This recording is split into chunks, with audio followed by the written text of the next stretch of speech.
Hey, it's Chris here. In this video, I want to start thinking through how we got here to the point where Donald Trump and the MAGA movement have taken over evangelicalism, and how so many evangelicals are just jumping on board with MAGA, even as it is taking the form of a cult and departing from their biblical faith into this idolatry. And I also want to just take a look at the broader picture and think about it, what's been going on probably for the last 4 decades in the United States, because I don't think Donald Trump just appears out of a vacuum.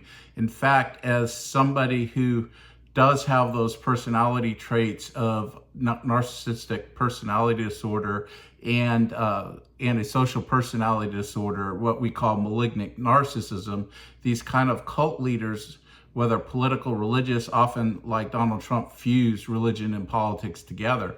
A lot of times what they're really good at is they're really good at reading people and understanding situations, understanding vulnerabilities, and know how to build and get a following. So that's what's happened. In fact, I'm going to label the series of videos that I want to do the Trumpist Church, parentheses, the disciples of Limbaugh. And I'm going to explain why I call it that and why I want us to think about how a political movement in the 80s began to develop into a religious movement in the 2010s, and how it took all those religious overtones. I've really been thinking a lot about this because I do want to do another series on evangelical political theology, something I've really never studied or considered much in my life. I've not been this political junkie, so I've been having in the background to do a lot of study, a lot of reflection, a lot of thinking, and I do want to get there. But first, I'm trying to wrap my mind around the context of where we're at today. And it's interesting to me as I really begin to think about this and reflect on where we've been. I think a lot of what we experiencing now really was triggered in the 1960s at a time of great social turmoil and change. We had the Vietnam War, we had the Civil Rights Movement, we had Woodstock, we had a generation of people, a younger generation, or the younger generation, who were children of these World War II veterans and the silent generation, and going back, these baby boomers coming into their own and creating a lot of societal turmoil. Even during all this time, World War II, Korea, Vietnam, the world in which most Americans lived in is getting greatly expanded. All of a sudden, things happening over there, overseas and other places, and belief systems and Eastern religions and Islam and all these other religious beliefs are coming into the United States and creating kind of like a smorgasbord for this young baby boomer generation to consider, to reflect on, to think about who they are and what they want to be, and what kind of society they want. And during this time, there was a lot of social turmoil, the protests, the sexual liberation, in 73, the passing of Roe versus Wade, beginning in the 70s, the rise of no-fault divorce starting in California. And you saw all these social changes happening, and it created a lot of conflict and a lot of things that were going on in the church. All of a sudden, a lot of people in the church, especially church leaders, are noticing society is changing, and Christianity is no longer going to remain culturally dominant if we don't push back. And the idea was to preserve Christianity as the culturally dominant belief system. And that kind of, I think, really was overshadowing things in the 70s. And saw in the late 70s the rise of the moral majority, and all these other things coming in, and people were trying to push and fight back and say, no, we're going to preserve this Christian culture. Yet all these things were changing. So you get to the 1980s and the hair bands and sex, drugs, and rock and roll, and all the movies that were coming out, and all these things that are expressing the sexual liberation, expressing anti-war sentiment, expressing this libertarian kind of view of life, that whatever I do, it's nobody else's business, and all these things were rising up, and they were becoming a real cultural threat to the church, and churches really were starting to fight back in the 80s. And they were starting to say, no, we're not going to give up Christianity as a culturally dominant force, and we want Christian norms. All of a sudden, people started talking about Judeo-Christian values, and they started talking about values voters. And Ronald Reagan, who I do believe, and some of y'all don't like him, he was a good president for a reason I'll explain, but Ronald Reagan understood that he needed to carry on Nixon's Southern strategy, as well as doing more to reach out to these value voters to build a coalition to win the presidency, and he effectively did that. And so that got him into position of leadership as president. And the 80s were a time, when we really think about it, of settling in, where all the turmoil of the 60s and the 70s started to settle. And then there was a momentum of adjusting and living in this new paradigm. Many in the moral majority, many of these religious leaders were uncomfortable with a lot of the moral norms, but there was a settledness into this prosperity, so much that baby boomers, even religious ones, became very, very materialistic to pursue building companies, building wealth, creating much of the society that we benefit from economically now. But I think underneath that core, there were some things really going on. In order for the religious leaders to speak, they had to create a voice. They had to know, how are we going to talk about abortion?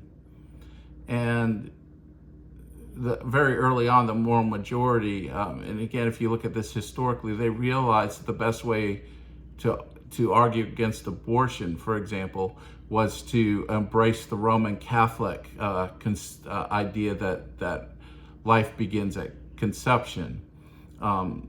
There was some debate, and that made it hard to know how to talk about abortion among Protestants, where the question is when is the soul and the body united? Does as God says in Genesis 2, he formed man from the dust of the ground and breathed into him the breath of life, and man became a living being.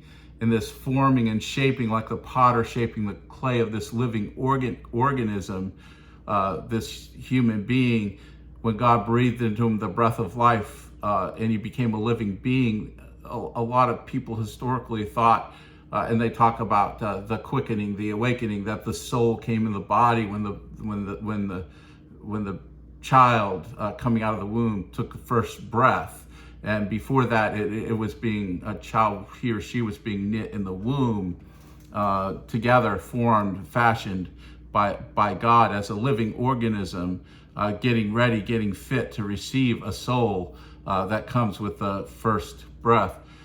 Now, that's the thing is all that debate and having that kind of debate doesn't help when you're trying to create this unified front against Roe versus Wade. And so there was this kind of, I think, a pushing together and just pushing people with alternative interpretations of scripture relating to the beginning of life to push them aside and just everybody come together and embrace the Roman Catholic life begins at conception view to help with the politics and the optics of the debate. The interesting thing for me is until the last few months, I wasn't even aware that there was a debate. I was brought up in that age of moral majority, that life begins at conception. I never questioned, I never took the time, to sit down and look at scriptures from different perspectives and see what other conservative Bible-believing Christian scholars said about this question: is when does the soul and a body unite in the womb? And my heart is still on this life begins at conception, but all these kinds of debates become very, very problematic if you have people with different perspectives, and especially if you have people with different perspectives on how to approach all these differences and how do you approach secular people with different values who are more libertarian when it comes to social issues as opposed to wanting to have Judeo-Christian values be the societal norm. How do you deal with those kinds of things? And in the 80s, I think really what we're seeing is both the settling of society after all the turmoil, but the dividing line begins to take place where evangelicals start to gel around the side that says we're going to be culture warriors. We want Christianity to remain culturally dominant in the United States, and we'll do what we have to do. I think back in the 80s, there was concern about being moral and ethical and doing things without deception and dishonesty, to have principled arguments and debates and to win in the realm of ideas and to persuade people. And a lot of that's gone out the window under Trump, this idea of principle, integrity, honesty. There's no longer, these are my beliefs, I want to persuade you of your beliefs. What we've seemed to come to is that you're evil, we're good, and if you don't believe the way we believe, you're just a tool of Satan anyway, so we can use any means possible, whether moral, ethical, legal, to try to put you down and destroy you because we're in a culture war and we're going to be the victors by whatever means possible, and we'll compromise our faith left and right to stay culturally dominant. And that's where the culture warrior Christian nationalist kind of movement has come to. But I think back in the 80s, as I've reflected on it, there was more of this idea of debate and discussion and persuasion. Back then, remember, it was the rise of the seeker-sensitive churches. And many of these mega churches now that are culture warrior churches that are declaring war on secular society and saying how evil it is and how we've got to defeat the enemy and Democrats are just horrible, wicked people. Those same mega churches back in the 80s were saying, how do we reach the lost? How do we bring the gospel? We've got to be seeker sensitive. We've got to be so in tune with secular culture. We've got to speak their language, and we got to make them want to come into the church and embrace Christ. So if we can draw them into the church, then we can get the ability to speak morally into their lives. But we've got to persuade them, and we've got to be seeker sensitive. We've got to recognize that not everybody's Christian, and we've got to be persuasive. And many churches grew. Back in the 70s, if you saw a church of 1,000, that would be a huge church. A church of 400, 500, they were rarely heard of unless they were churches in a small town where all the people of one particular persuasion went to that church. There wasn't these mega churches, very many of them. There were very few where there were 10, 20,000 people gathering for worship. But with this rise of the seeker-sensitive movement, everybody was coming and being drawn into these churches as they were trying to get on the wavelength of culture and to persuade secular people that Jesus is the way, the truth, and the life, and to come and embrace him and then speak into their lives on a moral level. The failings of the seeker-sensitive church is basically said you can have your idolatry and have Jesus at the same time. We're going to confirm your idolatry and we're going to give you Jesus. I think the spirit of going out and being missional people and reaching people and talking to them about the Christian faith and what it represents and who Jesus is and all that, and doing it in a winsome way was a good way to approach things. But at the end of the day, there was just a fear or a lack of confidence, maybe I should say, in the power of the gospel and the reality of the work of the Holy Spirit, and that Jesus is really ascended into heaven. I think there was really just a general lack of faith in saying, well, we can't count on Jesus to do this, so we've got to do it for him. So it became sociological, a lot of the outreach, and a lot of these seeker-sensitive pastors that built these large kingdoms were more sociologists than they were biblical theologians. They knew sociology and how to move and manipulate and get people to make decisions. They were better at marketing than they were on really teaching and understanding the Christian faith. So that was a real weak spot, but that was happening in the 80s. And so you have this settling of culture into this materialism, this kind of social libertinism. You've got these people that are trying to push back on Christian moral values and saying, let's embrace Judeo-Christianity, Christian values. Let us, the moral majority, let Christianity remain the socially dominant cultural belief system in the United States. And it is in that background, with this mix of extreme individualism and hedonism and materialism and selfishness, combined with Christianity and Christian teaching and beliefs and symbols, and combined with this drive to keep Christianity and Christian morals and values socially dominant. I think that triangle of things in the 80s, as the settling of all the conflict in the 60s and the early 70s came down, it created this breeding ground, this soil for what we see today. And it also is the soil, which I'm going to talk about in the next video. It's the soil in which Rush Limbaugh, in particular, planted the conservative talk radio movement, which led, with the internet age, to the conservative blogosphere, which led further down the line as we get into the world of smartphones and streaming and all that, to alternative video medium that were conservative, to provide a whole ecosystem in which it became a petri dish, so to speak, to grow something that was quite unhealthy. But it all really, I think, began in the 1980s, and where evangelicals really, I think, the worldliness and idolatry, evangelicalism, was really rampant in the 1980s, and people just didn't see it. And now we're seeing the fruit of it, the bad fruit. But back then, very few voices, there were some, but very few prominent voices really recognized what was going on. So in the next video, I'm going to talk a little bit more about that. Thank you for watching. God bless.